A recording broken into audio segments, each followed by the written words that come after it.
First, we're going to be removing the 12mm bolts that hold on the factory skids. There are 4 on the front skid and 4 on the rear skid. First, remove the bolts on the very front of your front skid. Then remove the 2 bolts on the rear. It will pivot down on the hooks, lift it off of the hooks, and away. Same with the rear skid. Remove the back ones first, then the front ones. It will be hooked on and lifted away. Moving to the factory front crossbars, we're going to take these off using a 17mm. There are 3 on one and 4 on another.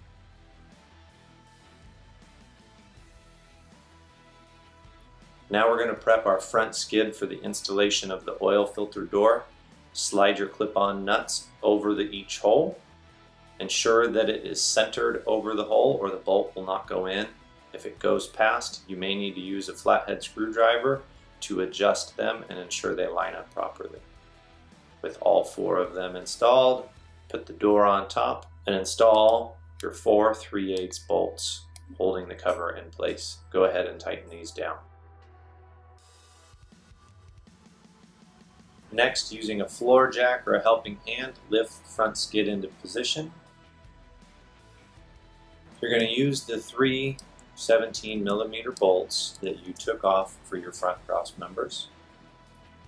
With all 3 of these bolts in position loosely, you'll be able to move forward with the rest of your installation. Moving to the back of the skid, we're going to go ahead and put in our 2 rear bolts followed by the 2 middle bolts.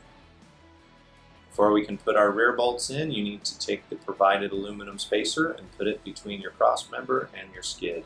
Use a screwdriver to align the holes. Then, grabbing an M8 bolt, put on a split lock washer and then a flat washer and thread it into position. Put these in snug, but do not tighten them. Next, we're going to put the 2 17mm bolts back into their factory positions. Grab them, put them in there, and go ahead and tighten them all the way. Once those are tight, you can tighten the rear bolts for their final tightening. That completes the installation of the front skid.